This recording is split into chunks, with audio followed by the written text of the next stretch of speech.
색깔 있는 인터뷰 시작하겠습니다. 지금 이 시간은 2016년 3월 2일 오전 8시 41분 지나고 있는데요. 저는 지금 국회의원회관 은수미 의원실에 나와 있습니다.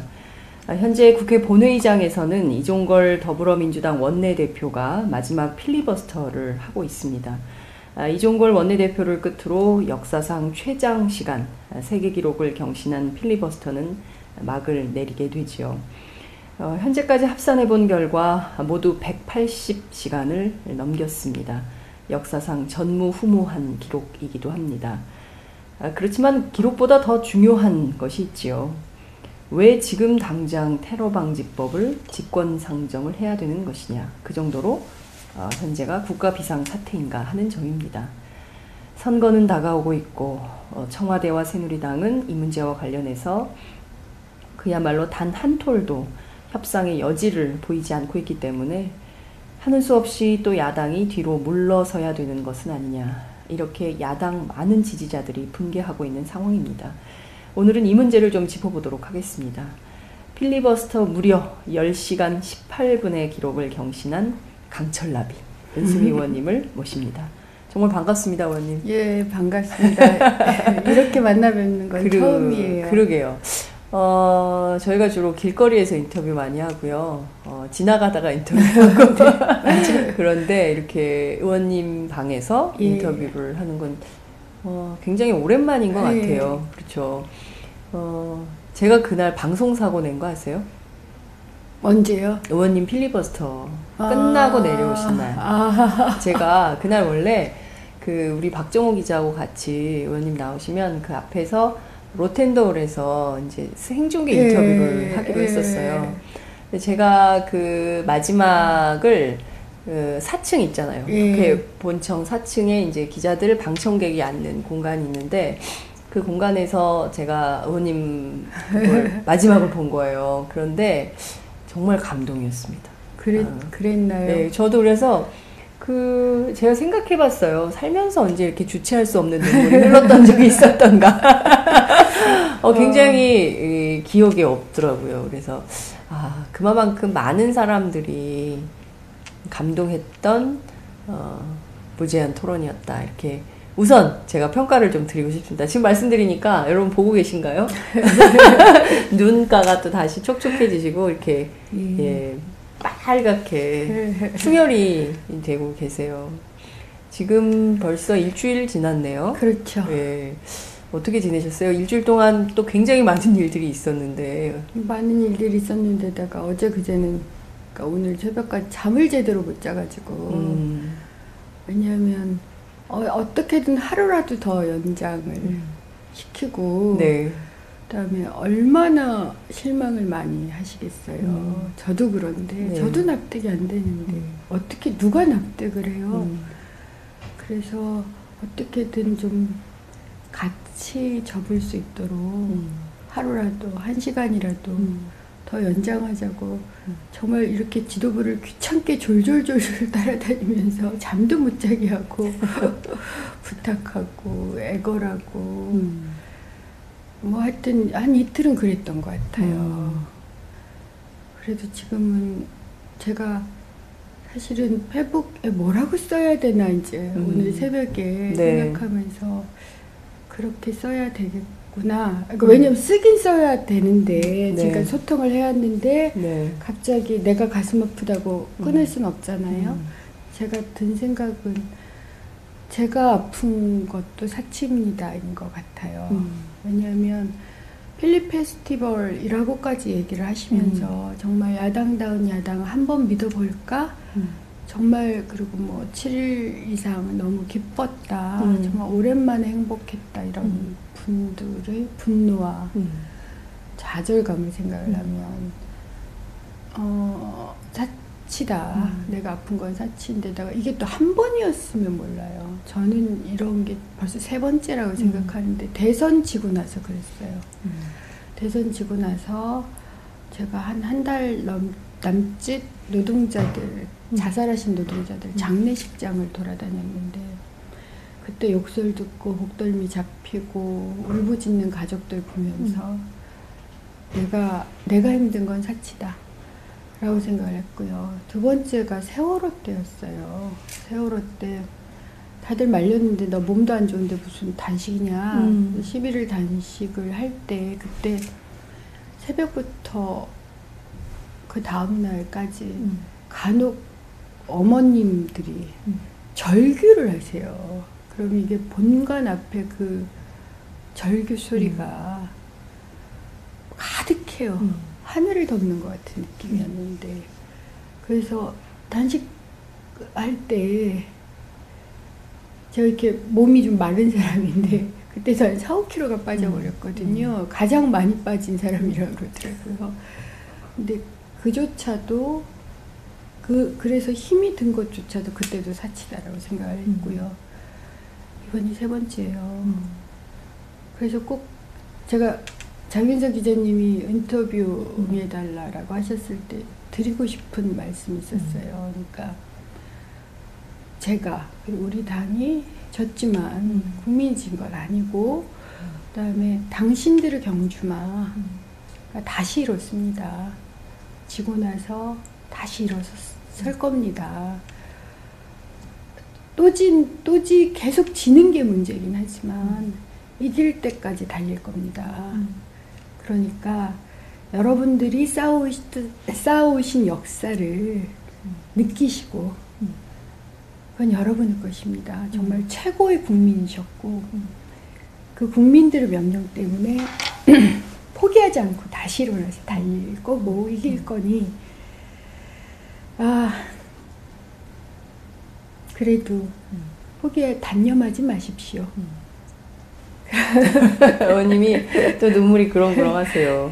아이고 정말 마음이 아픕니다. 네. 휴지 좀 주세요. 우리 카메라 잡고 있는 윤수연 기자님 휴지 좀 주세요. 참 말씀하신 대로 많은 국민들이 눈을 뜨면 제일 먼저 아니 저도 왜 이러죠? 눈을 뜨면 제일 먼저 네. 국회 방송 또 오마이TV, 네. 팩트TV를 통해서 확인을 한다. 과연 이번 주자가 누구니까 밤사이에 주자가 바뀌었나 안 바뀌었나 이거를 확인하는 게 제일 먼저 하는 일이다. 이것은 뭐 비단 한국에서만 그런 것이 아니라 해외에 계신 교포들, 동포들도 해외 동포들이 그런 트윗이나 페이스북에 글을 굉장히 많이 남기셨어요. 그러니까 그 정도로 한국의 정치가 필리버스터라는 것으로 다시 복원되고 있구나라는 기대가 굉장히 컸던 일주일 열흘이 아니었나 이런 생각이 좀 드는데요. 의원님 세 번째 주자셨어요. 네. 김광진 의원님 저희가 인터뷰를 했더니 20분 전에 당신이 좀 해야 되겠다. 네. 안 그러면 지금 할 사람이 없다. 그리고 두 번째 주자는 정해져 있지 않다. 12시까지 끌어달라. 이제 이런 부탁을 했다는 거예요. 그리고 두 번째 주자가 누군지도 모르고 그냥 본인은 단상에 올라갔었다고 네. 얘기를 하더군요. 그러고 나서 이제 의원님이 여성으로서는 첫 번째 주자셨던 거예요. 네. 올라가실 때 어떤 각오, 어떤 생각 이런 걸로 좀 임하셨는지 궁금해요. 다른 의원들한테 준비할 시간을 줘야 된다라는 생각밖에 없었어요. 사실은 제가 김광진 의원님에게 김광진 의원님 기억을 잘 못하시겠는데 김광진 의원 준비 없이 올라가신 거예요. 왜냐하면 정보위 해당 상임위원이기 때문에 그러니까 그리고 그 중에서 또 필리버스터를 적극적으로 찬성한 사람이기 때문에 할 수 있는 유일한 사람이었어요. 준비 없이 할 수 있는. 네. 김광진 의원님께 4-5시간만 끌어달라. 본회의장에서 만났거든요. 네. 그래서 그러면 그 시간 동안 준비를 하겠다. 왜냐하면 저도 해당 상임위가 아니고 네. 지역구 활동을 하고 있기 때문에 깊이 알고 있지 못한 거예요. 문제점을 대충 알고 있지만 대충 알고 있는 문제점을 할 수 있는 얘기는 30분에서 1시간이에요. 그렇죠. 그러면 그 이상의 시간을 하고 얘기하고 그 다음에 국민들에게 설득하고 호소하고 공감을 얻어내지 못하면 다음 주자가 굉장히 힘들어지거든요. 그래서 어떻게든 다음 사람들을 위한 장을 마련해야 된다. 그리고 필리버스터를 우려했었던 의원님들께 의총에서도 그렇게 말씀을 했어요. 제가 개인적으로 가장 힘든 얘기가 아주 솔직하게 처음으로 그런 말씀을 드렸는데 고문 당했었던 얘기다. 고문. 예, 그러니까 고문의 기억자만 나와도 쉽지는 않다. 그런데다가 그걸 텅 빈 본회의장에서 공개적으로 대고 얘기한다. 전 상상을 해본 적이 없어요. 그래도 그것이 아무리 어려워도 울지 않고 할 거다. 그렇게라도 시간을 벌어들일 터이니 다들 준비 안 된 거 알지만 하자. 이렇게 말씀을 드렸고요. 이게 첫 번째 생각이었고 두 번째 생각은 다들 그러니까 저를 매우 아끼셨던 의원들이 저한테 하지 말라. 특히 이렇게 앞에 주자로 제가 신청을 했었기 때문에 제가 하겠다고 신청을 해서 앞에 주자로 하지 말라. 왜냐하면 당신은 경력도 있고 그런 것 때문에 테러 방지법을 발목 잡게 하는 강성원, 그 다음에 테러 방지법을 반대하는 비애국자. 그럼 또 이제 마녀사냥에 사로잡히는데 그럼 너 총선 못한다. 이걸로 총선 끝난다. 그래서 제가 저하고 같이 하겠다고 모여 계셨던 성남중원의 그 지지자들한테 사실은 너무 미안했어요. 이러다가 총선 못 치를 수 있는데 역풍을 맞아서 그래도 해야 된다. 해야 될 때는 해야 되고 어쨌든 저하고 같이 한 배를 타신 분들은 그 진심은 그동안 저를 1년 이상 봐왔기 때문에 그 진심은 아실 거다. 그래서 묻지 않고 올라갔어요. 그분들한테 의원실에도 묻지 않았고 그냥 제가 의원실에 일방적으로 통보를 하는 경우가 거의 없는데 해야 됩니다. 그리고 그때는 그 문병호 의원이 하실 거라는 걸 몰랐기 때문에 제가 두 번째랍니다. 그러니 사무실에 아무도 없었거든요. 한 명만 올라오세요, 빨리.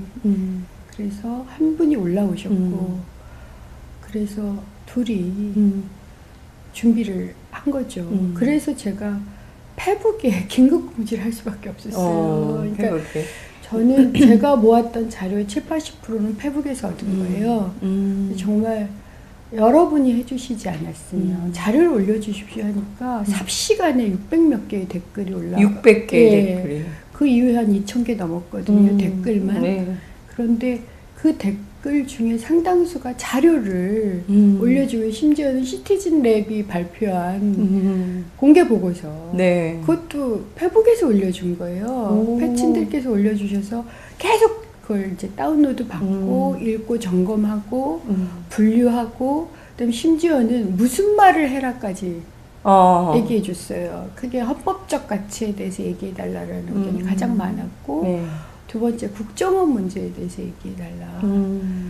그래서 제 얘기 중에 이제 그런 게 들어간 거죠. 그리고 이런 의견을 밝혀주세요라고 한 건 제가 읽기도 했고요. 댓글을. 그래서 정말 여러분들의 여러 같은 성원, 함께 하겠다는 성원 아니었으면 불가능했을 거예요. 사실은 다들 필리버스터가 낯설었을 텐데 저도 낯설었는데 어쨌든 하겠다니 무조건 도와주는 정말 감사드려요. 그야말로 집단지성의 힘. 예, 저는 그거 아니었으면 어떻게 제가 혼자서 버텨요. 제가 준비할 수 있었던 것은 2~3시간 목이었을 거고요. 나머지 8시간 이상은 여러분들이 준비해 주신 거예요. 정말 감사드려요. 정말 대단한 힘이네요. 그러니까 정말 저는 그런 기운이 이 나라를 그야말로 그래도 막자까지 못하도록 버텨주는 마지막 최후의 보루 이런 게 아닌가라는 생각이 듭니다. 그래서 제가 간혹 이런 얘기를 해요. 우리는 60년대, 70년대 산업혁군이라는 이름으로 나라를 만들었고 80년대, 90년대는 민주화라는 이름으로 나라를 바꿨고 IMF 이후에는 심지어 근무기에 해고까지를 감수하면서 나라를 지켰다. 이제는 우리 아이들한테 당신이 대한민국이다 라고 얘기해 줄 수 있는 나라를 물려주자. 이젠 그게, 그리고 거기에 제가 기여할 수 있으면 정말 최고의 행운이라고 생각하고 평생을 살겠다. 아니 실제 이런 얘기를 중원에서도 한 적이 있어요. 여러분들이 많이 어려우시겠지만 여러분들 그런 자부심을 가지십시오. 제가 그런 여러분들을 응원하고 존경하고 존중하겠습니다라는 말씀을 드리는데 그런 게 같은 마음인 것 같아요. 같은 마음이니까 그렇게 해주셨겠죠. 같은 마음이니까 네가 내 말 대신해 준 거야. 이러면서 모해야 같은 것도 그려주시는 거죠. 그건 제 게 아니라 여러분들 거예요. 여러분들의 열망, 욕구, 자유롭고 싶은 그런 아주 깊은 가슴 깊은 곳에 나오는 진심. 그러니까요. 지금 생각해보면 말씀하신 대로 뭔가 좀 이렇게 거꾸로 되어 있다라는 걸 많은 국민들이 느끼고 계신 것 같아요. 그렇죠. 꼬박꼬박 세금 내고 이 나라를 위해서 어디서든가 다 일을 하고 있고, 그리고 그것이 뭐 회사가 됐든 뭐 NGO가 됐든 국회가 됐든 뭐 그 밖에 어떤 곳이 됐든 결국에는 이 나라에 봉사하는 사람들인 것이잖아요. 그런데 우리는 전부 종처럼, 그러니까 노예처럼 단 한 번도 하고 싶은 말 제대로 하지 못하고 당당하게 권리를 누려볼 수도 그렇죠. 없고, 그리고 뭐 시키는 대로 해, 뭐 가만히 있어, 그러면 가만히 있어야 되는 그런 사람들로 취급받는 국민들이 된 것에 대해서 이번에는 그 역사를 좀 바꾼 거 아닌가 싶어요. 그러니까 페북이나 트위터나 이런 것들을 통해서 우리를 대신해서 얘기해 주세요. 이런 물결이 정말 어마어마하게 일렁였던 것 그러니까 같아요. 자기 얘기를 하시는 거죠. 그러니까 저는 이걸 이름이 삭제된 사람들이라고 아는데, 이름이 삭제된 사람들. 예, 그러니까 연봉 얼마, 청년 실업자, 비정규직 이렇게 낙인이 찍히잖아요. 그렇죠. 그 아래에 자기 이름을 걸고 내가 누구고 무엇을 사랑하고 어떤 꿈이 있고 어떤 능력이 있고 나의 이웃은 뭐고 난 어떤 경험이 있고 라는 자기 기억. 네. 이게 이 기억의 집합이 대한민국의 역사거든요. 그렇죠. 근데 이게 어떻게 연봉이 얼마고 성과가 저성과냐 고성과냐 이런 식으로 이름이 삭제되죠. 이게 제가 감옥에 있을 때도 저는 번호로 불렸거든요. 감옥에선 사람 이름을 안 불러요. 그럼 어떻게 불러요? 번호로 불러요. 200번 이렇게? 예, 저는 601번이었어요. 601번. 예. 그러면 번호 아래 모든 게 사라지거든요. 그와 똑같아요. 그게 뭐가 크게 다를까 싶어요. 그러니까 태어날 때는 우리 아기 이러면서 그 귀여운 재롱을 다 보잖아요. 예쁘고 모든 게 예뻐. 잘못해도 예쁘고 잘해도 예뻐. 그럼요. 근데 그런 아이가 대학을 졸업하고 나면 비용이 되잖아요. 그래서 너 얼마짜리니까 눈 낮춰. 너 너무 비싸니까 그만 좀 해.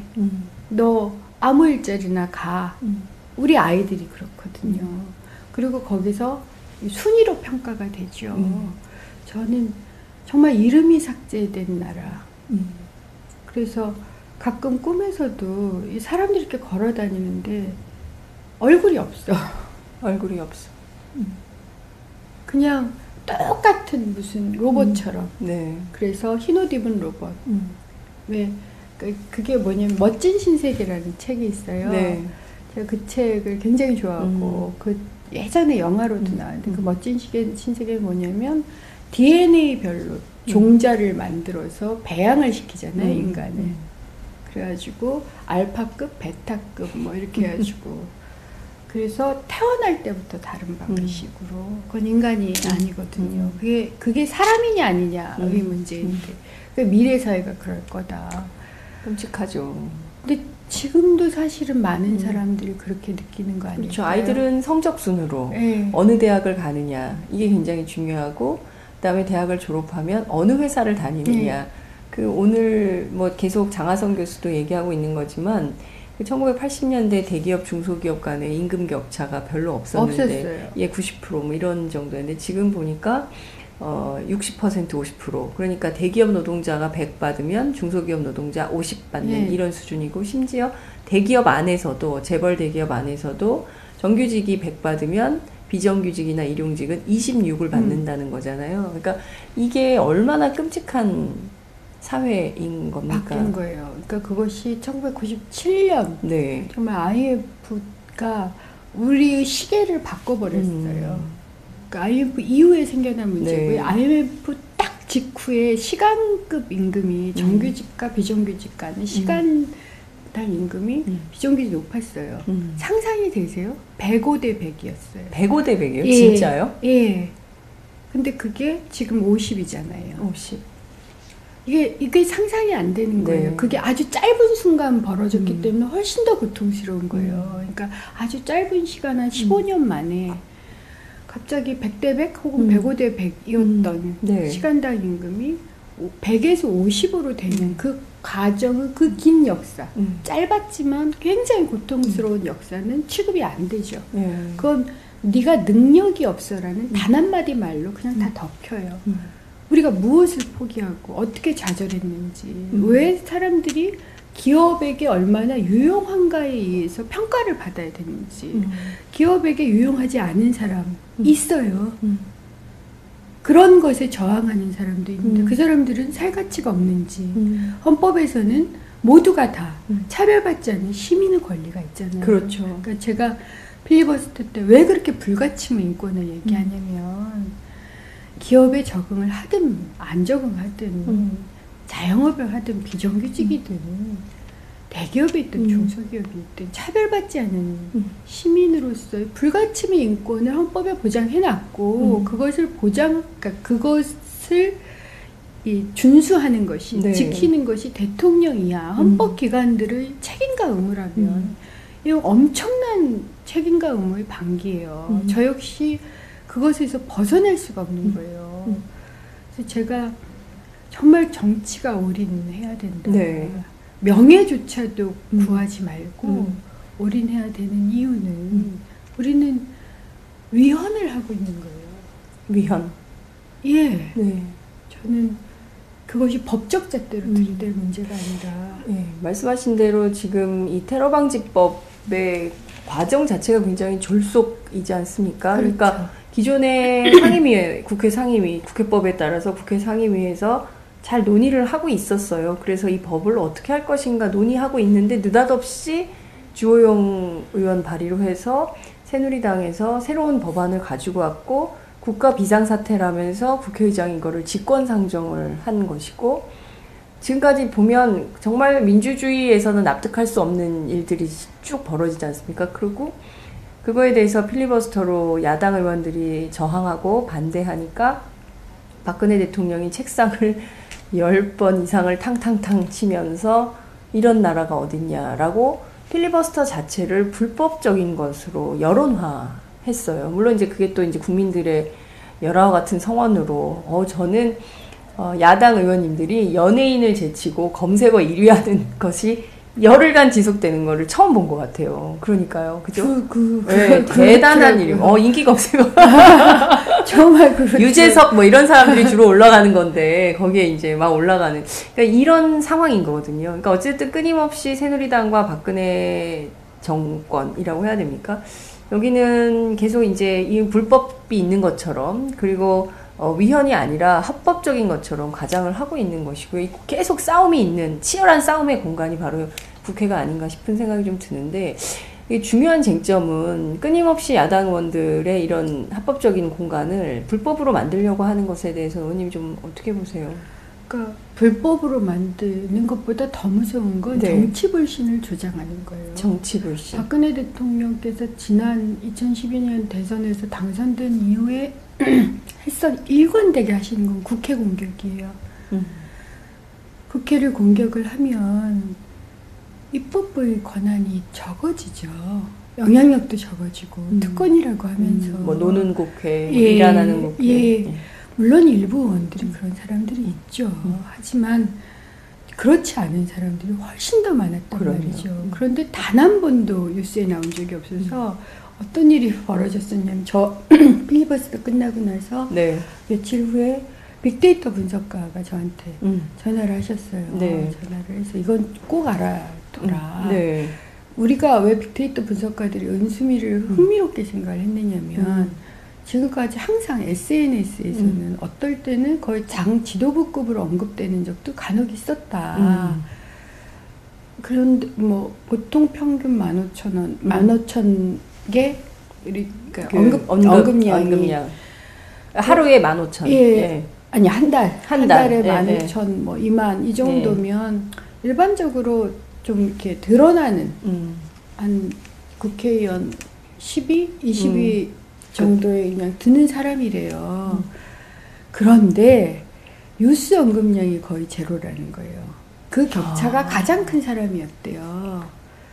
그러니까 그 SNS나 이런 데서는 언급량은 한 달에 2만 건까지도 네. 되는데 뉴스에서는 한 건도 없는 거예요. 그러니까 네. 기성 언론들이 안 다루는 거죠. 예, 그런 경우. 그래서 참 찾기가 힘들고 대개의 경우 뭐 2만 건 정도 언급이 되면 신문 1, 2면 정도 사진이라도 한번 나는데 사진도 제대로 나지 않는 그래서 아무도 모르는 그런 사람이다. 인지도가 낮은. 예, 그런 사람이었는데 네. 이번에 자기네들이 필리버스터 하는 과정이 좀 이상했대요. 네네. 이거 조금 이상해? 이렇게 하고 분석을 해봤더니 네. 당신의 언급량이 2012년 박근혜 대통령 대선 당시 최고 언급량보다 높다. 에? 그 일일 언급량, 대통령급 주자. 네, 일일 언급량이. 일일 언급량이 예, 박근혜 선거 때는 어마어마하게 쏟아지니까. 예, 그때가 한 35만 건 정도였대요. 한 달에 35만 건. 그러니까 하루에 35만. 하루 최고 언급량. 네. 그러니까 박근혜라는 이름이 예, 하루에 35만 건. 네. 근데 제가 50만 건인가가 됐다는 거예요. 야, 대단하시네요, 어머님. 그리고 당연히 뉴스에 보도될 네. 수밖에 없고. 국내 언론뿐만 아니라 해외 언론에서도 주목을 굉장히 크게 받으셨습니다. 그래서 그걸 알고 있어야 된다. 그러니까 경계하라는 얘기라고 전 들었어요. 경계? 그러니까 조심해라. 그러니까 좋은 얘기 아니었어요? 저는 그렇게 느껴지지 않더라고요. 왜냐하면 그러니까 제가 그런 사람인 거죠. 그러니까 제가 참 저희 약점이 뭐냐면 그런 얘기를 들으면 좀 좋아해야 되잖아요. 그렇죠. 어머, 나 떴어. 떴다, 은수미. 떴어. 이러면서 좋아해야 되는데 그것보다는 책임감이 너무 커지는 거죠. 그리고 이건 굉장히 이례적이에요. 아시겠지만 좀 정말 떠본 사람들 아실 거예요. 유명세라는 건 매우 이례적이고요. 그만큼 위험해요. 그래서 제가 저희 하고 같이 일하는 분들께 이제 뭐라고 짤막하게 메시지를 올렸느냐면 여러분 정말 머리를 많이 숙이셔야 됩니다. 그러니까 제가 머리를 많이 숙일 겁니다. 왜냐하면 가장 높이 올랐을 때 가장 위험합니다. 호수의 총격을 받을 수 있죠. 새가 가장 다른 무리를 네, 그렇죠. 무리에서 벗어나 올랐을 때 그 새는 표적이 돼요. 더군다나 이건 정치예요. 살벌하고 잔인한. 정말 제가 4년간 얼마나 정치가 살벌하고 잔인한지를 수없이 겪었어요. 그리고 삐끗하면 죽는구나. 종편의 잘못 보도만 돼도 그것이 사실이 아니어도 죽어요. 사실과 관계없죠. 언론에 나오면 그 자체로. 전 그래가지고 언론 정정보도도 한번 받았고요. 네. 지금도 종편하고 소송 중인데 네. 한 번 나온 건 잘 지워지질 않아요. 그러니 거기다가 또 사람들은 어떻게 생각을 하냐면 저 사람 좀 유명해지면 태도가 바뀌지? 그러니까 똑같이 해도 태도가 바뀐 것으로 느껴요. 사실은. 그러니까 사실 그런 건 아닌데. 그죠? 그런 건 아닌데. 네. 그래서 제가 요즘은 저한테 걸려오는 전화를 더 잘 받아요. 열심히. 밤에라도 네. 받아요. 그러니까 네. 못 받았으면 메시지 남겨. 네. 왜냐하면 네. 서운해하실까봐. 안수미 떴다고 전화도 안 받는 거야? 실제 뭐 그런 메시지가 와요. 네. 그러니까 저 굉장히 힘들었던 게 어제 같은 경우는 어제 제가 거의 정신이 없었잖아요. 네, 근데 네. 어떤 분이 이렇게 메시지를 3개를 연달아 보내셨어요. 네, 네. 그러면서 이번 옷 거짓말임? 그러니까 답이 없으니까 아. 그걸 메시지가 이게 어떨 때는 수백 개도 오기 때문에 네네. 그거에 답을 하기가 굉장히 힘들죠. 힘들어요. 예. 그걸 한다고요, 제가. 잠을 못 자는 한이 있어도 해요. 그럴 수밖에 없어요. 그걸 일일이 양해를 어떻게 구합니까? 근데 그분이 이제 화가 난 거예요. 예. 전화도 제가 못 받았고 메시지도 늦게 해서 답은 그 다음날 메시지에 TV에서 봤다. 그래서 아, 당신 말이 사실이었구나. 네. 의총을 하고 있었고 그나마 얼굴이 비춰졌었나 봐요. 아, TV 화면에. 네, 화면에. 예. 그러니까 아, 저 여자가 그날 거기 있었구나. 거기 있었구나. 전화 못 받는구나. 그러니까 그 말이 사실이었구나. 그러니까 없어도 뭐 내가 이리저리 하겠다. 이게 이제 나이가 더 많은 저보다 많으신 분이 했는데 요게 잘못되면 이 사람 목 뻣뻣해졌네가 되는 거예요. 싸가지 없다. 네. 이렇게 되는 거죠. 거기다 제가 트윗에 리트윗은 잘 안 하지만 트윗에 쪽지를 보내면 이 말하면 또 쪽지 보내실라 쪽지를 보내면 제가 이제 답을 지금까지도 답을 다 달아요. 근데 대단하세요. 못하는 게 뭐냐면 트윗에 리트윗을 하시면서 저를 많이 격려해 주신 분에게는 별도로 쪽지를 보냈어요. 예. 이제 그건 못해요. 내가 제 댓글을 읽는 것만 해도 그래요. 그러니까 읽을 시간도 많지 않으시죠? 근데 지금 너무 바쁘게 돌아가는데 꼭 읽으려고 노력해요. 왜냐하면 주옥 같은 얘기들이 있어요. 그 안에. 그 안에. 그 안에 예를 들어서 여러분은 최고의 국회의원 의원들이었습니다. 그 짧은 시간만이라도. 그럼 제가 댓글을 못 달지만 아니요, 당신께서 최고의 국민입니다. 라고 댓글을 달고 싶은 거죠. 그러니까 그 말을 오늘 인터뷰에서 했잖아요. 고마워서 그래요. 근데 저는 어쨌든 소통을 해야 된다고 생각하고요. 그리고 그런 식으로 반복하면 잠을 안 자고라도 하여튼 수년간 제가 정치를 하는 과정 내내 반복하면 그것을 지키면 신뢰가 서로 쌓인다고 그렇죠. 생각해요. 제가 정청래 의원의 말을 빌어서 의원님을 네이밍을 하나 해드릴게요. 참 소통이. 네, 정청래 의원이 이번에 참 방광인이 되셨잖아요.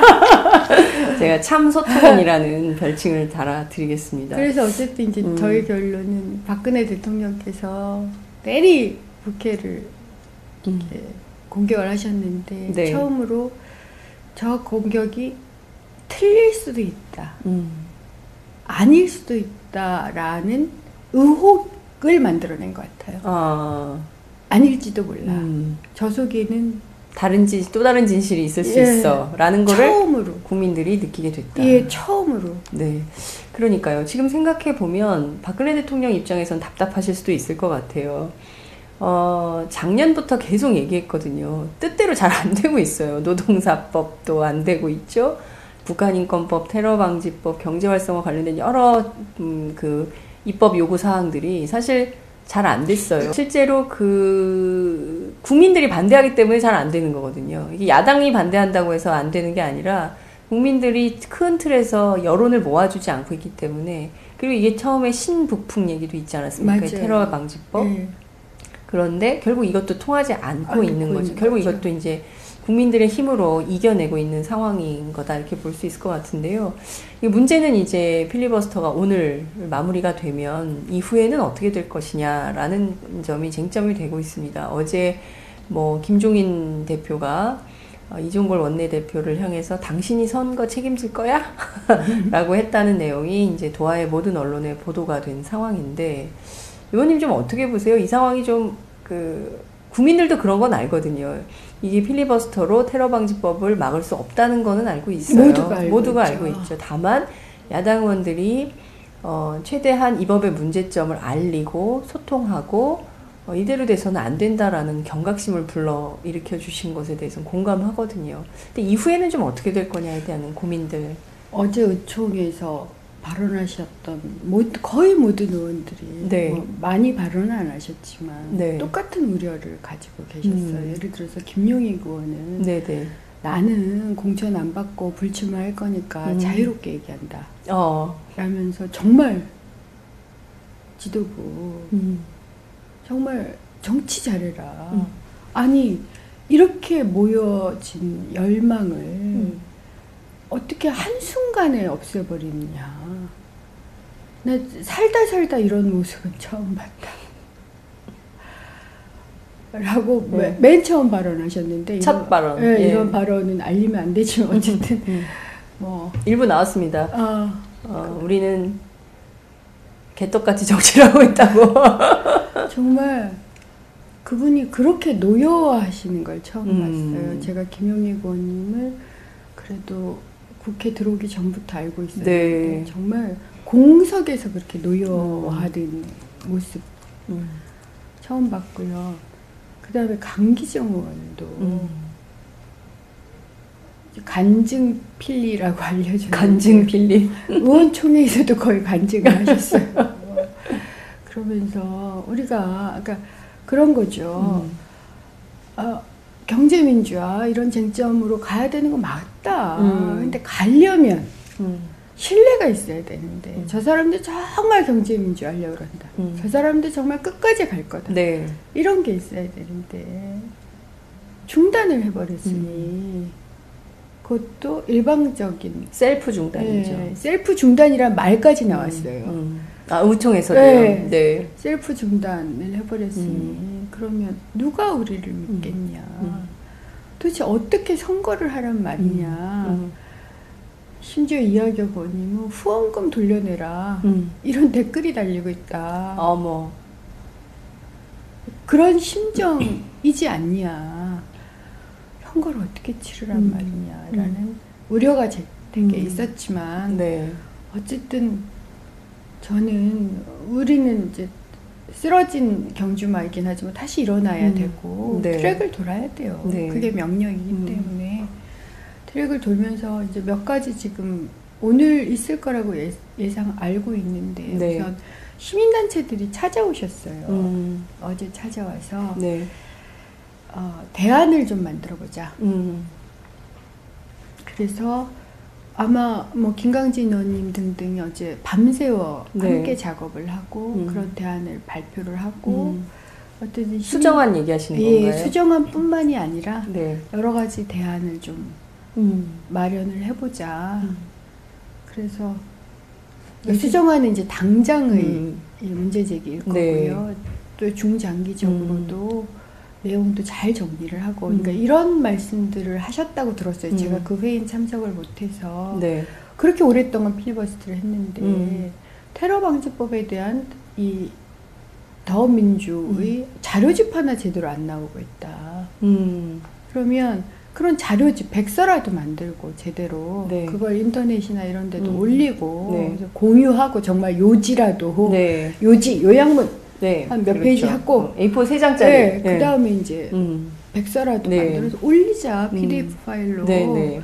그렇게 하고 반복적으로 그것을 업데이트를 하면서 저항을 해나가자. 신고센터도 만들고 네. 앞으로 인권 침해가 일어날 거라서 그래서 적어도 인권에 관한 한 더민주의 어떤 사이트 이게 이제 전면화되는 방식으로 뭐 하자라든가 이런 아주 좋은 제안들을 해주셨대요. 네. 그래서 우선 그런 대안을 좀 마련하는 작업을 할 거고요. 그다음에 두 번째로는 또 의원 개개인이 저도 이제 고민을 하고 있는데 의원 개개인이 그 많은 사랑을 사랑에 실망시킨 것을 다시 자기 부러진 다리 어쨌든 붕대를 감고 일어서서 도전하는 모습들 지금은 그렇게 욕을 먹다 하더라도 도전하는 모습을 보여줘야 되고요. 네. 저는 이길 때까지 달린다. 그 다음에 달리다가 저격을 받아도 달린다. 그럴 거예요. 틀림없이 몇 명은 정말 못 달릴 겁니다. 저는 이 정권, 이 법 자체가 무시무시한 법이어서 그러니까요. 뭐 조금이라도 털어서 그것도 왜곡을 시키잖아요. 네. 한 번 나가버리면 네. 방법이 없어요. 그러니까 지금 굉장히 많은 국민들이 우려하는 바가 이런 것 같아요. 그러니까 이게 국민 누구나 테러 위험 인물이 될 수 있고, 이 테러 위험 인물에 대한 판단은 국정원장이 하고요. 자의적으로 하는 그렇죠. 것이고, 그리고 이 위험 인물로 간주된 사람에 대해서는 계좌 추적은 물론이고 개인 정보를 다 들여다볼 수 있고, 그렇기 때문에 국민 모두가 감시 대상이 될 수 있기 때문에 이제 반대라는 건 없어지는 거죠. 그렇죠. 그러니까 그 프로크루테스의 침대인가요? 네. 그리스 신화에 보면 도적이 사람을 잡아가지고 그 침대에 맞춘다고. 네. 침대보다 길면 다리를 자르고 침대보다 짧으면 다리를 늘리잖아요. 이제 그렇게 만들겠다는 거거든요. 그 과정에서 먼저 잡히는 사람들이 있죠. 정의감에 불타고 도저히 용납이 안 되는 이 사람들이 먼저 잡혀요. 잡혀서 그렇게 된 모습을 전시되겠죠. 도배를 할 겁니다. 또 드디어 간첩 잡았다. 간첩단 사건은 몇 개나 더 나올까 이런 생각을 해요. 간첩단. 네, 그러니까 우리 기억 속에서 다 사라진. 예, 근데 이게 꽤 효과가 있어요. 옛날 방식인데 전통적인 고문 방식이 항상 효과가 있어요. 저는 이건 전 국민을 고문하는 방식이라고 생각해요. 그러니까요. 전 국민이 필리버스터 보느라고 잠을 못 잤잖아요. 잠 안 재우기 고문이 1번이잖아요. 예? 그런 생각도 들더라고요. 네, 그래서 이제 그런 상황에서조차도 싸우는 정의와 인권과 사람의 존엄함을 위해서 헌신하고 봉사하는 그 자세를 가지고 자기가 할 수 있는 최대한 능력 있는 분들이라서 우선 그걸 좀 해야 되고요. 또 세 번째로는 당을 바꿔야죠. 그러니까 어제 강기정 의원님이 저는 당인이고 당을 탈당할 수는 없습니다. 제가 전략공천에 배제된다 하더라도 저는 당을 지킬 겁니다라는 말씀하셨는데 그렇거든요. 그러면 당을 지키는 것 이상으로 당을 바꿔야 돼요. 당을 바꿔서 제가 그러니까 이 개인 수준과 당 수준과 네. 국가적 차원의 수준의 활동들이 있는 것 같아요. 그렇죠. 필리버스터까지를 한 의원들은 개인 수준에서는 잘한 거예요. 하지만 그것이 당을 바꾸는 모습은 못 나타나잖아요. 그렇죠. 거기서 좌절했던 거죠. 그 다음에 나라를 바꾸는 것은 더 멀어. 길이. 예, 그렇다면 어쨌든 개인 능력, 개인의 열망, 개인의 가치관을 보여줬다면 네. 이제는 그것이 당, 대한민국. 그래서 제가 항상 세 가지를 하자. 우리가 공약의 그 형식을 네. 대한민국을 바꾸겠습니다. 정치를 바꾸겠습니다. 자기 어떤 지역을 바꾸겠습니다. 3단 논법으로. 예, 이렇게 세 가지로 해서 밀고 나가자. 나는 그렇게 할 거다. 예. 그리고 그것이 당장이 안 돼도 중단 없이 한다. 이걸 계속 피드백을 하고 그러한 계획을 발표해야죠. 마침 선거 기간이기도 해서 발표할 그러니까 수 있으니까요. 일부에서는 이런 고민도 있었던 것 같아요. 이를테면 필리버스터를 계속 하는 것도 좋다. 그렇지만 당장 목전에 선거가 있기 때문에 선거법을 빨리 통과를 시켜야 되는 거 아니냐. 그래야 뭐 예비 후보들도 뭔가 명함이라도 합법적으로 돌릴 수 있게 되는 거 아니냐. 두 가지를 동시에 할 수 있는 방법은 없었을까. 국민들은 좀 그런 고민도 하는 것 같아요. 사실은 있었죠. 왜 있었죠. 없었겠어요. 네. 그 조금 더 연원을 따져 올라가면 네. 예를 들어 조금 더 협상을 잘했더라면 조금 더 계획을 잘 세웠더라면 왜 없었겠어요. 그러니까 의도적으로 정부 여당이 선거하고 선거법하고 이걸 결합시켰다, 예. 엮었다. 저는 그건 우리가 잘못해서 엮인 면도 있다고 봐요. 항상 트랩에 걸리잖아요. 예. 그러지 않을 수 있었어요. 다시 복귀를 해보면. 근데 이제 엮여버린 거죠. 예. 엮여버린 상황에서 어떻게 할 건가를 결정했어야 한다면 예를 들어서 퇴각을 해야 한다 하더라도 좀 더 잘할 수 있었고요. 어떻게 저조차도 유스케이 기자가 전화를 해서 네. 속보 떴는데요. 속보 뜨자마자 제가 전화를 받은 거예요. 그게 네. 그러니까 전날 그제 그 저녁 11시 의총을 끝냈다고요. 네, 네. 의총을 끝냈을 때 뭐라고 했느냐면 이종걸 원내대표가 최종 발언이 네. 비대위의 고민도 이해하지만 어쨌든 우리는 필리버스터를 지속합니다. 그리고 이춘석 수석께서 메시지를 보냈어요. 네. 본회의장에 너무 의원들이 없으니 이 조별로 짰었거든요. 조 중에 한 명이라도 나와라. 이 메시지가 온 거예요. 그러니 당연히 편안하게 네.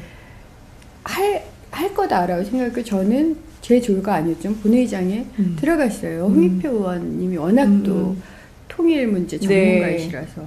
그래서 듣고 있는데 갑자기 전화가 온 거예요. 1시간쯤 돼서. 네. 뉴스케이 기자로부터. 네. 사실이냐. 지금 그 뭔 소리예요? 그랬더니 빨리 검색해보라고 해서 본회의장에서 검색을 했더니 연합뉴스 속보 해가지고 중단. 이 네. 제목만 떴어요.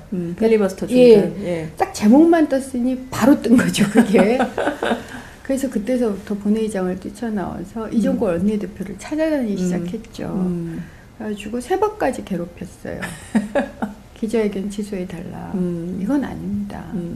그다음에 의원총회 해주십시오. 이건 절차상의 문제입니다. 왜 제가 내용을 얘기 안 했냐면 서로 다르다라는 건 모두가 알고 있는데 거기까지 논쟁할 필요는 없어요. 다만 서로 다름에도 같이 가야 되기 때문에 그러려면 의원총회를 해주셔야 됩니다. 의원총회 하고 쫓아다녔고요. 그리고 나서 이종걸 원내대표가 계속 국회에서 잠을 자고 있어서 잠이 들어버리신 거예요. 소파에서 저하고 얘기하다 말고 그 모습 이렇게 보다가 3시쯤에 새벽 3시. 예, 새벽 3시쯤에 저는 이제 중원이니까 중원에 못 가잖아요. 네. 그래서 그 동생네 집에 갔어요. 네. 가서 자다가 네. 또 벌떡 일어나가지고 또다시 아침에 쫓아간 거죠. 전화하고 쫓아가서 결국 이종걸 원내대표가 제 기억으로 아침 8시 50분인가 기자회견 안 한다고 네. 메시지 보냈다고 그리고 의원총회 한 저녁 8시쯤 할 테니까 그렇게 알고 가시라고. 아, 의원님 정말 아마 지금 저희 팟짱 들으시는 많은 애청자분들께서 그림이 머릿속에 이렇게 바쁘게 분주하게 움직이셨구나라는 거를 확인할 수 있었을 것 같아요.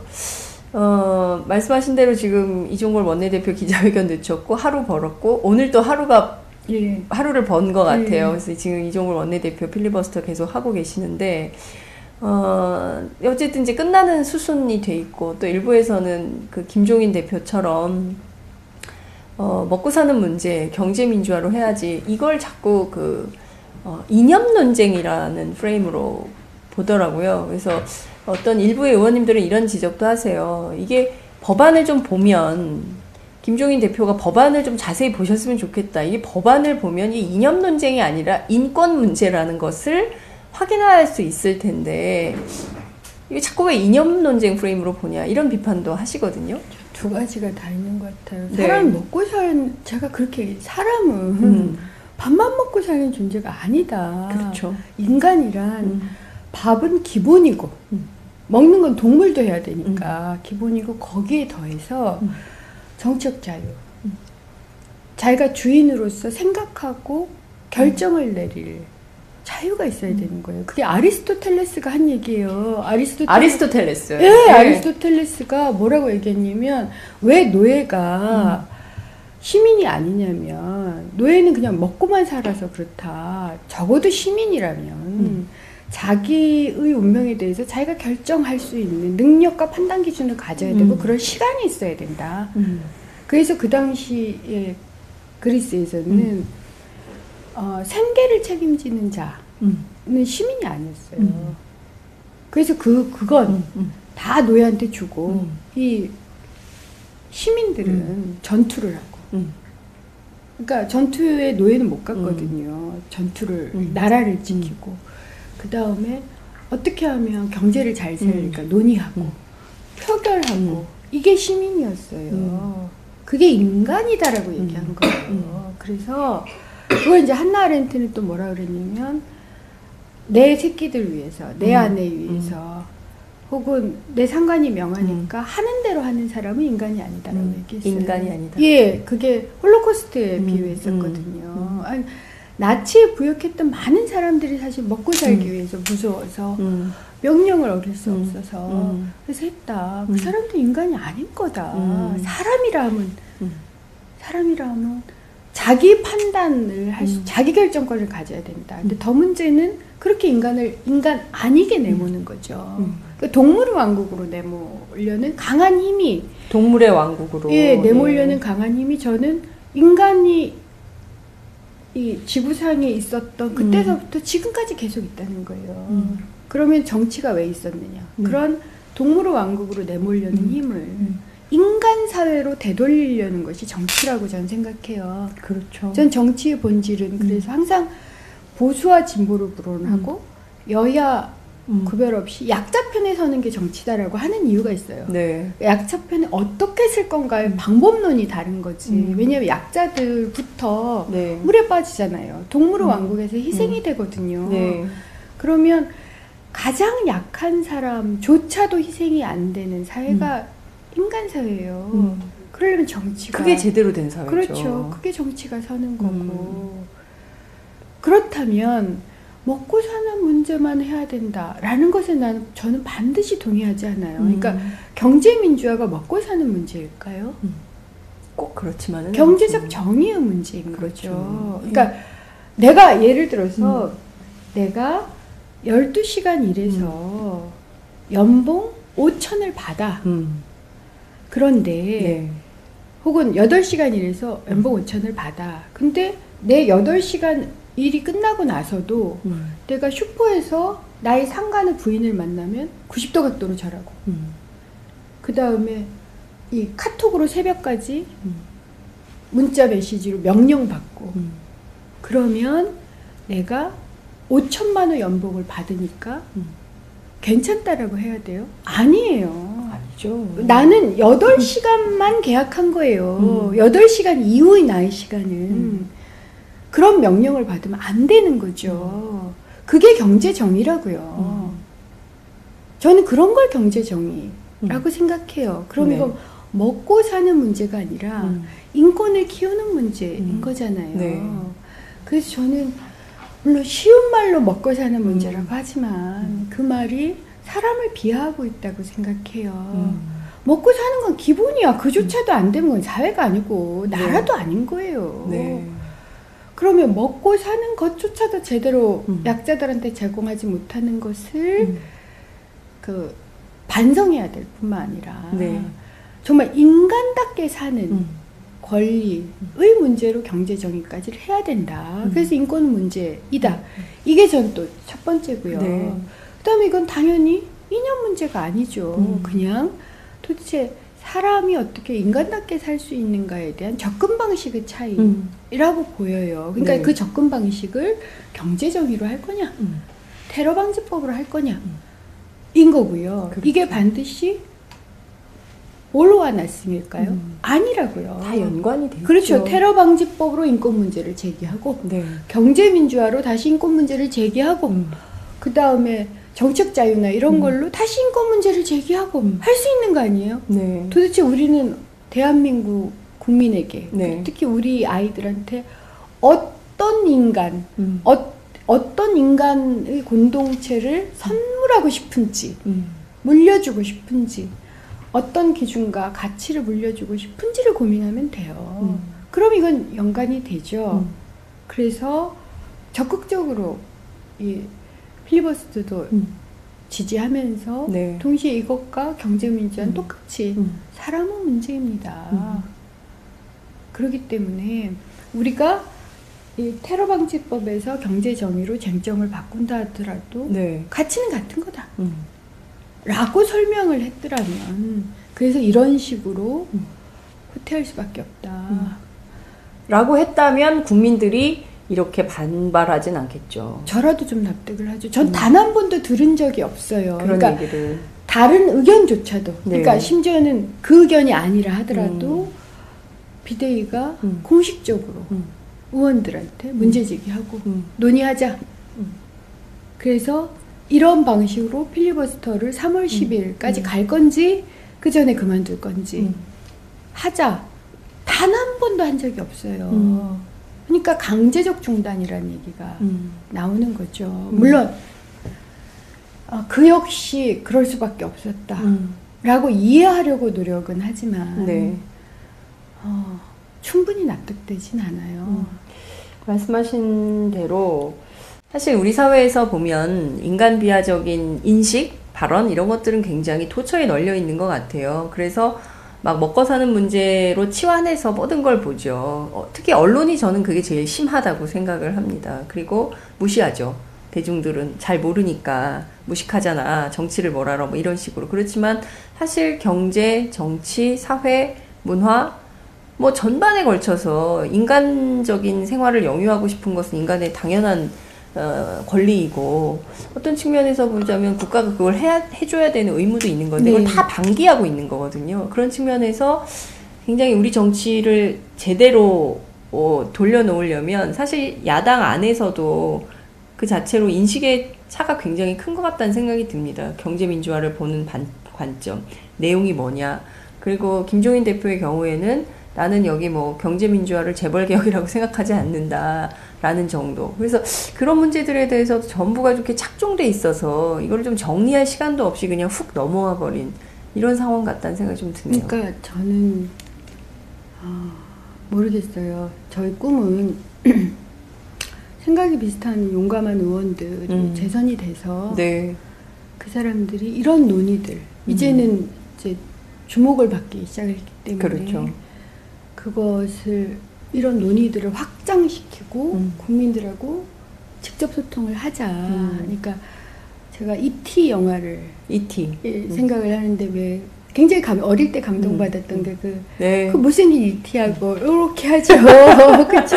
네. 이거 해보자고요. 어찌 보면 국민들한테 국회의원들이 이상한 외계인으로 지금까지 비춰졌는데 처음으로 이렇게 소통을 해보니 아닌 거야. 네. 어머, 얘기 된다. 네, 그러면 이제는 좀 더 해보자고요. 좀 더. 물론 그 과정에서 온갖 욕을 먹겠죠. 그러니까 저는 항상 강성인에서부터 시작해서 저한테 따라 붙는 낙인이 있어요. 그리고 그것도 다 사실은 보수 언론이 붙여준 것이죠. 그리고 사실 그게 무서워요. 아주 솔직히 얘기하면, 그러니까 제가 왜 김대중 대통령이 두려워도 나서야 되기 때문에 나섭니다. 그러니까 내가 이렇게 나서면 내 가족이 다치지 않을까. 내 아버지한테 누를 끼치는 게 아닐까. 또 뭘 팔까. 두려워요. 이제 또 뭐가 나오나. 왜 안 두렵겠어요. 그리고 저는 전문가예요. 그러니까 이걸 안 해도, 그렇게 안 해도, 그렇게 낱낱이 다 파헤쳐지지 않아도 전 되돌아가서 지금 국회의원 때 받는 돈보다 훨씬 더 많이 받아요. 그 돈 알차게 재밌게 쓸 수 있어요. 영화 보고 싶고 발레 보고 싶어요. 제가 발레를 좋아하는 게 항상 문제가 됐었는데 제가 지제를 굉장히 네. 좋아해서 그 지제를 보러 돌아다닌 적도 있어요. 이게 굉장히 비싸잖아요. 또 한국에서. 예, 맞아요. 그러니까 예. 온갖 지제를 다 보는 거야. 영국 로얄의 지제, 뭐 지제 뭐 이러면서 그걸 이제 못 하거든요. 왜 전 그걸 안 하고 싶겠어요. 능력도 있는데. 근데 해보자는. 그러니까 이건 그냥 운명이라고 생각해요. 제가 정치를 잘 모르고 들어와서 정치인이 됐다면 그리고 그 정도의 권력을 가지고 있다면 권력을 그러니까 주인인 국민이 저한테 권력을 선사했죠. 국민을 위해서 그 권력을 써라. 그럼 이제 전 선택을 해야 되는 거예요. 처음에 그걸 몰랐지만 그 권력을 국민을 위해서 쓸 건지 아니면 그 권력을 포기하고 나의 삶을 살 건지 저는 재선 도전을 결심하면서 결정을 내렸어요. 제가 사랑하는 모든 것, 정말 좋아하는 모든 것을 다 포기할지라도 예쁜 옷, 뭐 지젤, 뭐 지젤, 어떤 스타일. 제가 사실은 이런 정장 스타일 안 좋아해요. 근데 제가 귀걸이를 좋아해요. 언니 귀걸이 한 거 거의 못 봤어요. 네. 예. 아니 근데 연구원 때는 항상 귀걸이 하고 다녀서 보수학자들이 그렇게 싫어하면서 어떤 보수학자들이 그랬대요. 제가 한 번은 제가 꽤 유명한 전문가들 사이에서는 유명해서 SBS, MBC, KBS 다 나온 적이 있대요. 비슷한 시간대에. 그러니까 그분께서 이렇게 SBS 보다가 저 여자 나왔네. 그다음 또 MBC 트롯이 또 나와. 그러니까 이제 전문가로 나오고 KBS 또 나와. 그런 적이 한 번 있었대요. 네. 그러니까 사석에서 그러셨대요. 아이 그 귀골 큰 귀골이 나는 그 여자 누구야? 그 정도로. 예. 그러니까 자유분방하다고요. 제가 이제 서울에 있을 때 특히 출퇴근을 뭐 자전거로 한다든가 했던 이유는 그런 자유로움 때문에 그래요. 제가 BMW거든요. 버스, 메트로, 워킹 굉장히 좋아하고 그다음에 제주 올레길 걷기나 올레길 하이킹을 굉장히 좋아해요. 그러니까 제가 자전거를 좋아해요. 그래서 하루에 100km쯤 달리는 적도 있어요. 와.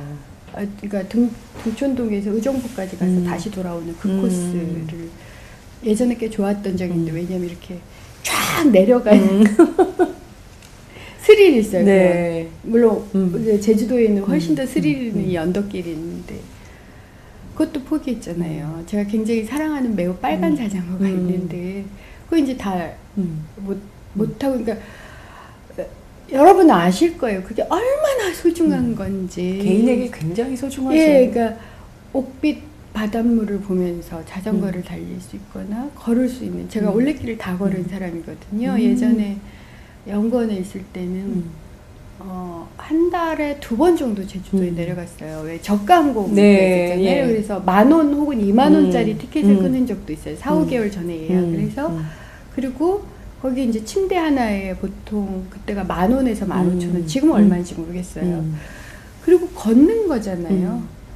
비용이 별로 들지 않죠. 정말 안 들어요. 그러면 휴가 때는 일단 올레를 걷고 다시 올라오고 너무 힘들면 다시 토요일 일요일이라도 올레 갔었어요. 아침 일찍 새벽 비행기 타고 가서 걷기 시작해서 그 다음날 저녁 늦게 올라오면 돼요. 피곤한지도 몰랐어요.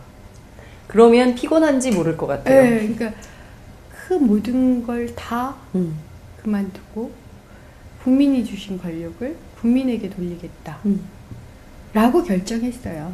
도망가지 않겠다. 도망가고 싶었어요. 죽어라고 도망가고 싶었는데 안 되더라고요.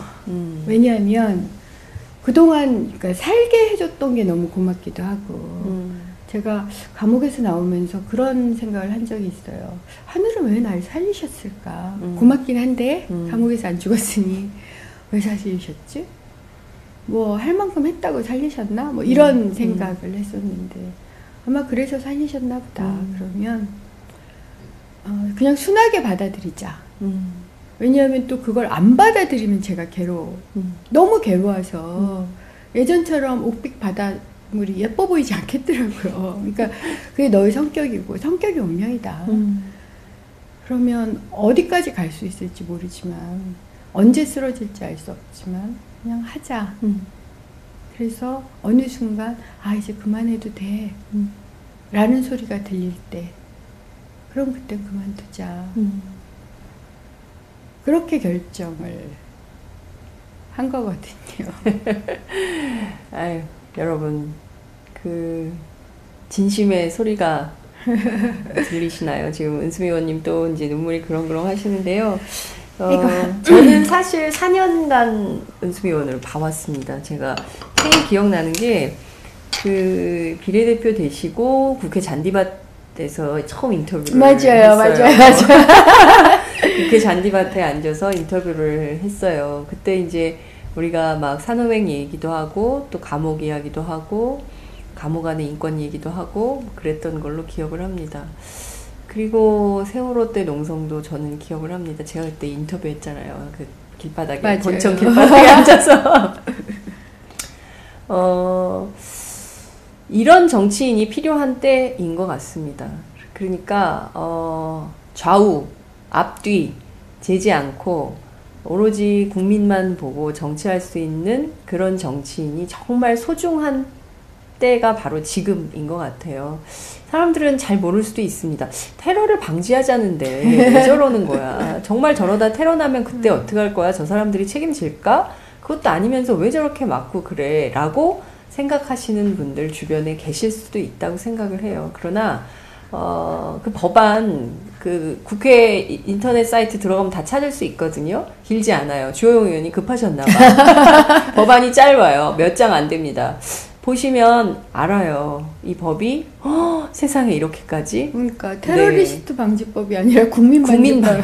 그렇게 심각한 맞아요. 법이기 때문에 이걸 좀 보시고, 그리고 또 이것을 막기 위해서 노력하시는 참 정치인들을 잘 좀 구분해서 보셔야 될 것 같다라는 생각이 좀 듭니다. 강철납이라는 별칭? 별호가 붙어 있으세요. 국이가 그걸 달아줬죠. 아, 국이라 그러면 안 국이? 국이가 누구야? 아, 조국이? 국이. 국이라고 부르시는군요. 아, 그렇군요. 저희는 조국 교수님이라고 부르는데, 죄송합니다. 국이라고 하니까 또 이게 또 느낌이 다르네요. 약간 그 응팔에서 태기 느낌이 나네요. 조국 교수님이 붙여주셨어요. 그렇죠. 제가 후원회장이기도 하고, 많이 응원해주는 친구이기도 하고, 제가 항상 조국 교수를 만나면, 이건 정말 농담인데요. 네. 제가 국가 나는 왜 어렸을 때 네가 잘생겼다는 걸 몰랐을까? 정말 그때는 몰랐어요. 네. 제가 1학년 때, 대학 1학년 때부터 친구세요? 아니요, 그러진 않아요. 네. 그 이후에 알게 됐는데, 백태웅 선배도 대학교 3학년 때쯤 만났고, 조국은 사실은 친구가 된 건 제가 학교를 그만두고이고요. 그 전에는 제가 이렇게 본 적이 있어요. 왜냐면 잘생겼다고 소문이 나가지고. 네. 근데 잘생긴 친구들이 꽤 있었는데 잘생겼는지 정말 몰랐어요. 사람 눈에 뭐가 씌우면 그렇게 안 보여. 안 보여요. 어머, 그러면 여기서 살짝 로맨스가 있을 뻔했다. 생각 맞아? 아니, 그랬을 건데. 막 이러면서. 그런데 지금 보니까 너무 잘생겼다. 어떻게 목폴라가 그렇게 잘 어울리니? 이런, 저 목폴라가 잘 어울리는 남자를 좋아하는 게 있거든요. 그러면 조국 교수가 성희롱 한다고. 저거 성희롱이다. 그런 농담을 해요. 근데 이제 그 친구가 지난번에 저희 성남 중원에 와서도 콘서트 할 때 이제 유일하게 축사를 해줬는데 워낙 의원들도 많이 오시고 그래서 축사를 할 수가 없었어요. 네. 근데 너무 고마웠어요. 그 축사 내용이. 자기는 다른 건 얘기 안 하는데 이 여자 진짜다. 오랫동안 지켜봤는데 변함이 없고 근데 참 신기한 건 이 사람이 워낙 공감 능력이 뛰어나서 저는 이제 공감 장애인이라는 얘기를 많이 들었는데 친구들이 너는 장애인인 게 맞아. 뭔가 이렇게 훅 들어오면 울기부터 해. 근데 그 저희 특징을 정말 저 친구가 잘 알고 있구나를 처음 알았는데 그렇게 공감해서 막 울다가 싸운대요. 보통 울다가 풀이 죽는데 네. 저 여자는 저렇게 흐느껴 울다가 제 학교 때 별명이 아톰이었거든요. 아톰. 머리도 이렇게 짧고 제가 지금 이제 페미닌 여성스러워야 된다라고 해서 지금 머리를 기르는데 보통 때는 항상 이렇게 짧은 카트였어요. 네. 짧은 카트 이렇게 눈이 동글동글하게 굴러가고 씩씩하니까 사람들이 쬐끄만 아톰이 이렇게 작고 작잖아요. 귀엽게 생겼잖아요. 그래서 아톰이라고 그랬어요. 그래서 내가 왜 나는 아톰 여자친구 이름이 아니고 아톰이야? 내가 맨날 투덜투덜 댔는데 나도 여자야. 그러니까 그런 모습을 저를 아는 사람은 지켜보고 있었구나. 그걸 처음 알았어요. 그걸 처음 하시다니요. 저도 이렇게 지켜보고 있는데요. 그러니까, 사람들이 아는구나. 알죠. 그게 너무너무 놀라웠어요. 저는 그 진심의 결정판 중에 하나가 이번 필리버스터 끝내고 내려오실 때의 광경이었어요. 정말 감동적이었어요. 의원님 끝나자마자 저는 정의화 의장이 그런 얘기를 할 줄 몰랐거든요. 그 사투리가 나왔어요. 그러셨나요? 좀에 부축 좀 해주이소. 정말요? 네, 정의화 의장이 첫 마디였어요. 아무 말도 안 하시다가 첫 마디가 좀에 부축 좀 해주이소. 그러니까 이제 김현 의원이 약간 전원주 스타일이잖아요. 그 짧은 다리로 막 걸어와서 자료를 막 챙겨서 이렇게 부축해서 이제 내려가고 다리가 불편하셨던 것 같아요. 굉장히 아팠어요. 예, 다리가 서 있기가 좀 힘들었어요. 굉장히 힘드셨던. 허리가 아파. 제가 그러니까 허리를 이렇게 감옥에서 고문 받을 때 허리를 다쳤거든요. 고문 받을 예, 때 그리고 허리도 막 맞으신 거예요? 그러니까 이렇게 지하 1층으로 내려갈 때 이 양쪽에서 남자들이 잡고 네. 제가 저항을 하고 있으니까 끌려 내려갈 때 예. 뒤에서 이 허리를 쳤어요. 발로. 이중 뭐 옆차 뭐 발차기 그래가지고 거의 정신이 잃었거든요. 그래서 끌려 내려가신 예, 거예요. 그래서 이렇게 작은 방에 넣어져 버렸는데 그래서 제가 안기부에서 30일 가량 있었던 것 같은데 그때 이렇게 앉지도 서지도 눕지도 좀 허리가 바보가 되는 줄 알았어요. 그런데다가 이제 장염하고 폐렴이 예. 도져가지고 의사들이 한 번씩 온다는데 저는 예. 아침 저녁으로 왔어요. 죽을까봐. 안기부에서. 예, 의사들을 이렇게 항상 오게 고문을 하거든요. 한 다음에 아침 저녁으로 의사가 와서 했어요. 체크를 해요. 예. 죽었나 살았나? 예, 밥을 못 먹고 먹기만 하면 다 장염 때문에 내려오는 데다가 이 여자 이렇게 앉지도 서지도 못하니까 이게 굴렸어요, 저를. 그러니까 앉지를 이렇게 못해서 예. 자세가 안 좋을 거 아니에요? 예, 그럼 예. 자세 안 좋다고 이렇게 착 걷어차서 왜 의자에서 이렇게 떨어지면 이걸 굴려요. 사람을. 네. 그래서 그리고 가랭이 사이로 이렇게 겨보라고도 해요. 남자가 서서 예. 그 가랭이 사이로 지나가나 왜 그러는 거예요? 그러니까 인간을 고문을 할 때 네. 이제 고문 이 방법도 알려주던데 인간이 가진 마지막 자존심까지 다 벗겨내면 분다는 거예요. 그러면 살려달라고 하면서 그러니까 가랭이 사이로 기면 살려줄게. 가랭이 사이로 기어요. 안 길 것 같죠? 기어요. 그리고 내가 사람이 아니구나 라는 생각을 뼛속까지 느끼게 만들어요. 그리고 이제 무너뜨리는 거죠. 그러니까 사람은 육체뿐만 아니라 정신을 무너뜨리는 기법. 수십 년간의 노하우라고 하더라고요. 혹은 수백 년간의 노하우래요. 고문의 역사는. 그래서 이제 어쨌든 제가 왜 갑자기 이 얘기를 또 했지? 네. 그렇게 하는 거죠. 그래서 이제 허리를 다쳤어요. 그때서부터 이제 자세가 삐딱해지면서 허리가 이렇게 지금 제가 휘어 있어요. 그래서 왼쪽이 약간 뭐 낫대든가 그래요. 제가 이제 병원에서 단식할 때도 너무 허리 때문에 고통스러워. 그래, 허리 때문에 너무 아프셨잖아요, 그러니까 그때. 앉을 수도 설 수도 없어서 단식을 하면서 병원에 갔었어요. 맞아요. 허리가 너무 안 그래가지고 좋으셔서 있을 수가 없다고. 긴급 이 마취제 맞고 이 통증을 가라앉히는. 그래서 버텼고 그래서 운동도 굉장히 열심히 해요. 자세를 어떻게든 자세를 잡는데 서 있는데 다리서부터 시작해서 허리까지가 이게 허리가 이렇게 아프니까 이렇게 굽어요. 로고. 네, 그렇죠. 이제 그러면 이제 더 아프거든요. 그러니까 이제 허리를 피는 거죠. 그러니까 그냥 그렇게 평생을 그나마 저는 허리 정도로 나아서 다행이죠. 다른 지금 예를 들어서 장에도 평생 이상이 있거든요. 의원님이요? 네. 그건 그냥 그러니까 평생을 그냥 아주 간단한 약을 먹고 사는 거예요. 고문 후유증으로. 예.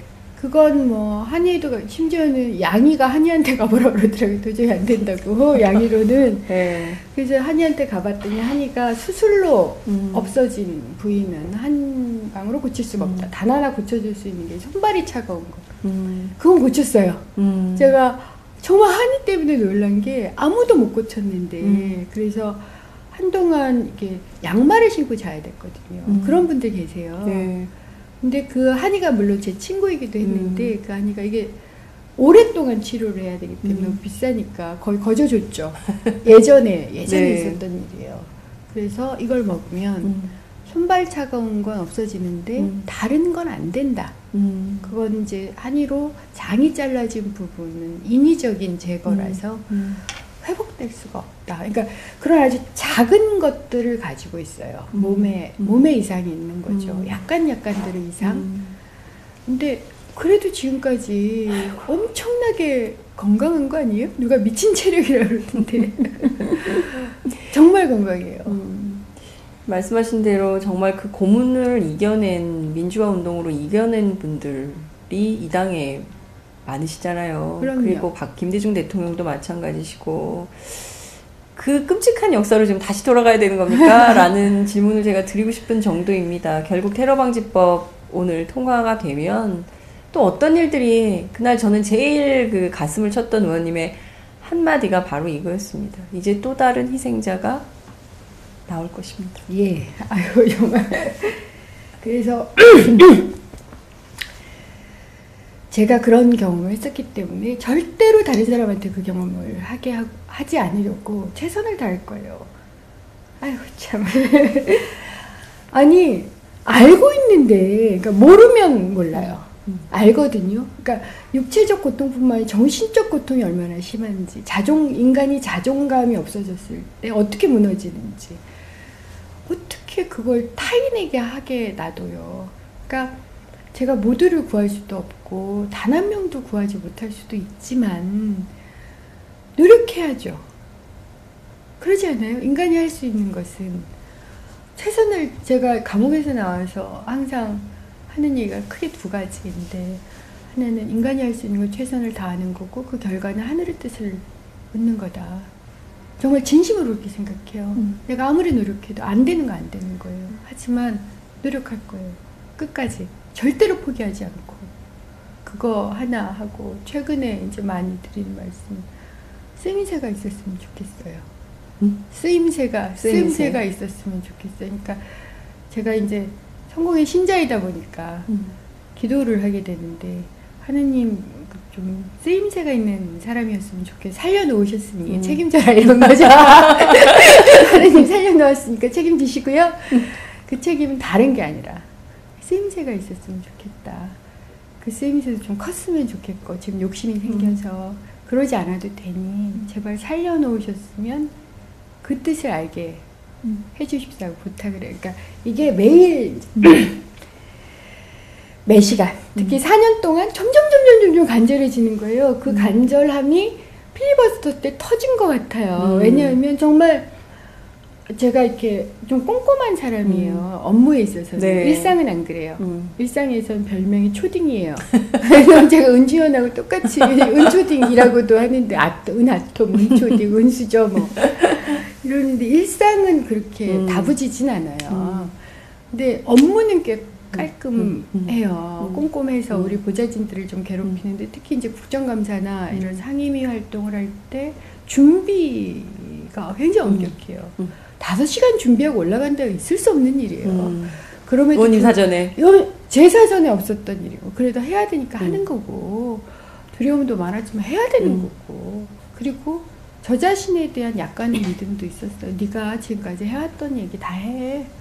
네가 기억하고 가슴 아팠던 거 다 해. 그리고 자료도 이렇게 패친들이 주신 자료가 있는데 그거에 의지해. 그래서 네가 할 수 있는 만큼 시간을 벌어. 그러니까 그러한 간절함이 저를 훈련시켜 왔던 것 같고요. 그 훈련의 결과인 거죠. 그래서 지금도 좀 쓰임새가 있었으면 좋겠습니다. 이미 쓰임새는 충분하시고요. 아마 성남중원의 많은 시민들도 그 쓰임새를 아마 익숙하게 이제 생각하실 것 같아요. 제가 보기에는 한국 정치에서 언제 이렇게 정치인들이 많은 시민들에게 자신의 진심을 담아서 얘기할 기회가 있었던가라는 생각도 들더군요. 어떻게 보자면 의원님들한테도 굉장히 소중한 기회였을 것 같다. 정말 하고 싶은 얘기 다 할 수 있는 그런 기회였다라는 생각이 좀 들고, 저는 한편으로는 좀 부끄러웠어요. 의원님들마다. 제가 사실 이 얘기요, 기자들한테 다 한 얘기입니다. 제가 사실 이거요, 언론들한테 다 한 얘기입니다. 한 줄도 안 나옵니다. 의원님도 마찬가지고, 신경민 의원도 마찬가지고, 여러분들이 이제 그런 지적을 하셨는데, 참 이때 언론의 역할, 사실 정치와 언론이 같이 가야 되거든요. 그렇죠. 정치가 만들고 그것을 받아서 자료를 더 취재해서 구체적으로 파고드는 게 언론의 역할인데 그 역할 제대로 못하고 있는 우리 언론들도 좀 반성을 해야 되겠다는 생각이 좀 들고요. 그래도 장민석 기자님 열심히 하시잖아요. 아유, 저야 뭐 울고 있어요. 예, 지금 시간이 10시에 토론 예정이신데 10시가 지나도록 제가 의원님을 붙들고 있어서 사실은 팟짱 애청자들을 위해서는 더 해야 되지만 오늘은 여기서 마무리를 해야 될 것 같고요. 아이고, 감사합니다. 예, 그리고 다음에 저희가 또 한 번 모시겠습니다. 또요? 예, 뭐 할 말이 다음에 있을까요? 뭐 선거 국면에서 네, 저희가 네. 또 인터뷰를 아유, 해야죠. 그런 성남 거 중원 고맙죠. 현장에서 그럼 고맙죠. 예, 오시도록 하겠습니다. 끝으로 마무리 말씀 한 말씀 부탁드릴게요. 다시 한번 부탁을 드려요. 아까도 말씀드렸는데 저는 지금 무릎을 꿇은 게 맞습니다. 근데 여러분이 무릎을 꿇은 적은 없으시잖아요. 그래서 전 다시 또 일어났습니다. 아마 많은 실망감과 배반감이 있으시겠지만 항상 이렇게